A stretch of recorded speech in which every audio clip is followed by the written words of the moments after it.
আসসালামু আলাইকুম রহমতুল্লাহ।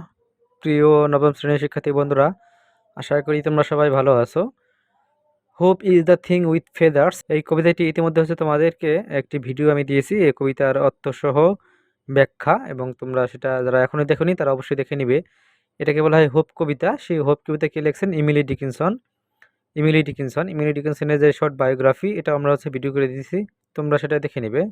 তো প্রিয় শিক্ষার্থী বন্ধুরা, আজকে আমরা দেখবো হোপ কবিতার যে সামারি, সে সামারি সম্পর্কে আমরা আজকে একটি ভিডিও করব।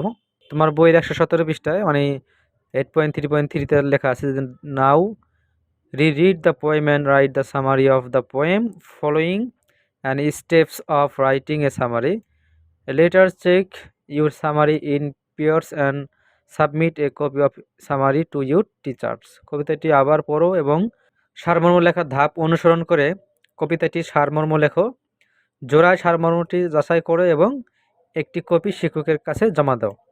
আমরা যে হোপ কবিতা, সেই হোপ কবিতার এখন একটি সারমর্ম আমাদেরকে ছোট্ট আকারে সারমর্ম দিয়ে দিব, উচ্চারণ অর্থ সহ। চলো আমরা সারমর্মটি পড়ি। তো প্রিয় শিক্ষার্থী বন্ধুরা, তোমরা ইতিমধ্যে এই হোপ কবিতাটি যারা হোপ কবিতা পড়েছো তাদের জন্য সারমর্মটি খুব সহজ হবে। যারা হোপ কবিতা এখনো পড়োনি তারা অবশ্যই পড়ে নেবে।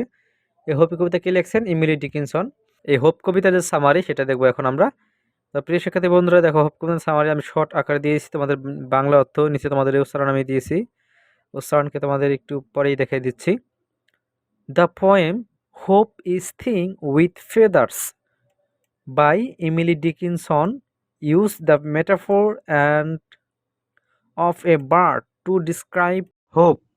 দ্য পোয়েম এই কবিতাটিতে হোপ আশা is the thing with feathers আশাকে পাখির সাথে কি করা হয়েছে? তুলনা করা হয়েছে। কবিতাটি কি লিখছেন? বাই ইমিলি ডিকিনসন লিখেছেন, এবং কবি কি করছেন যে ইউজ ব্যবহার করেছেন দ্য মেটাফোর, মেটাফোর হিসেবে ব্যবহার করেছেন অফ এ বার্ড একটি পাখি, টু ডিসক্রাইব হোপ আশাকে বর্ণনা করার জন্য একটি পাখিকে মেটাফোর হিসেবে কি ইউজ করা হয়েছে। মেটাফোর হিসেবে পাখিকে কি করা হয়েছে? ইউজ করা হয়েছে। তোমাদের এখানে নিচে আমি বাংলাতে দিয়েছি। The poem has a symbolic meaning, অর্থাৎ দ্য পোয়েম কবিতাটি হ্যাজ এ আছে সিম্বলিক মিনিং, এটি প্রতীকী অর্থ আছে। কবিতাটিকে একটি প্রতীকী অর্থ আছে। Here hope is compare to bird, অর্থাৎ এই আশাকে কি করা হয়েছে? পাখির সাথে তুলনা করা হয়েছে। অ্যান্ড এবং দিস বার্ড এই পাখিটি that is hope sings continuously, সে কি করে? অবিরামভাবে গান গেয়ে যায়। ইন হিউম্যান মাইন্ড, মানুষের ভিতরে বসে কি, অর্থাৎ মানুষের মনে অবিরাম কি করে? গান গেয়ে যায়। এই যে কন্টিনিউয়াসলি অর্থ হচ্ছে অবিরামভাবে, চলমান। আর হিউম্যান মাইন্ড অর্থ হচ্ছে মানুষের মনে। ক্লিয়ার? হোয়েন হিউম্যানস পাস, মানুষ যখন পার করে অর্থাৎ অতিবাহিত করে, থ্রো ডিফিকাল্ট টাইমস অর্থাৎ কি? কঠিন সময়। মানুষ যখন কঠিন সময় কি করে? হিউম্যান পাস অতিবাহিত করে। মানুষ যখন কঠিন সময় অতিবাহিত করে তখন এই আশা নামের পাখিটি কি করে? কন্টিনিউয়াসলি গান গেয়ে যায়। সিংস কন্টিনিউয়াসলি, সে কি করে? গান গেয়ে যায়।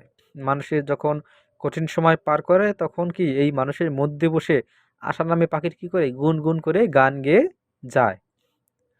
Those hope inspire human beings to live in this world in the face of the most adverse circumstance বা সিচুয়েশন। এখানে বলা হলো যে those hope inspire human beings, মানুষকে কি করে? মানুষকে বিভিন্নভাবে অনুপ্রেরণা উৎসাহ যোগায়।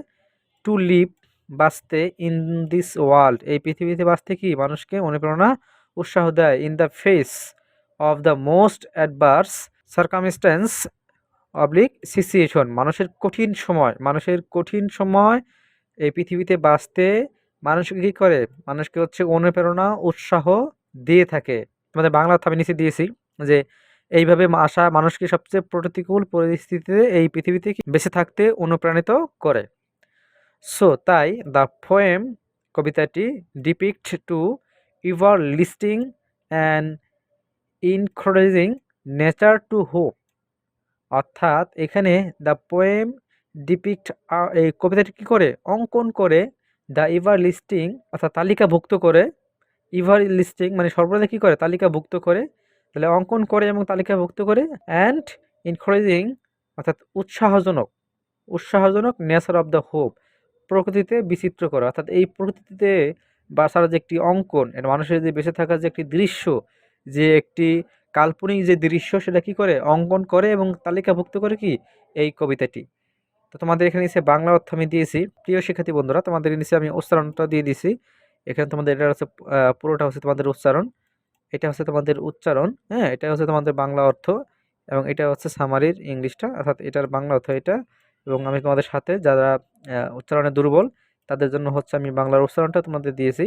তোমাদের যাদের লেখা প্রয়োজন তারা অবশ্যই এই ভিডিওটি তোমরা দেখে দেখে লিখে নিতে পারো উচ্চারণটা, এবং এটা ভালোভাবে পড়বে। তোমাদের প্রিয় শিক্ষার্থী বন্ধুরা, তোমাদের বার্ষিক পরীক্ষায় কবিতার কিন্তু সামারি আসবে। তোমাদের কবিতার পার্ট বিতে 1 নাম্বার থাকবে হচ্ছে কোশ্চেন, এবং তোমাদের 2 নাম্বার থাকবে হচ্ছে মেটাফোর, সিমিলি, এগুলো বিষয়, এবং তোমাদের 3 নাম্বার থাকবে হচ্ছে সামারি। আর সামারির জন্য তুমি পাবে 10 মার্কস। সুতরাং এই একটা পারলে কিন্তু তুমি 10 মার্কস পেয়ে যাবা। তো প্রিয় শিক্ষার্থী বন্ধুরা, তোমাদের এই হোপ কবিতার সামারি হচ্ছে আমাদের শেষ হয়ে গেল। তো এর আগে হচ্ছে তোমাদের এই হোপ কবিতার ব্যাখ্যা এবং এই ইমিলি ডিকিনসনের স্টোরি সম্পর্কে আমরা ভিডিও দিয়েছি, তোমরা সেটা দেখে নিবে। এছাড়া তোমাদের বইয়ের 109-10 পৃষ্ঠায় একটি কবিতা আছে, if I I had but two little wings. এই কবিতাটা হচ্ছে আমরা বাংলা অর্থ উচ্চারণ সহ আমরা দিয়েছি, তোমরা সেটা দেখে নিবে। এই কবিতার হচ্ছে সামারি আমরা সামনে প্রকাশ করব। তো পরবর্তী ভিডিও দেখার আমন্ত্রণ জানিয়ে বিদায় নিচ্ছি। আল্লাহ হাফেজ।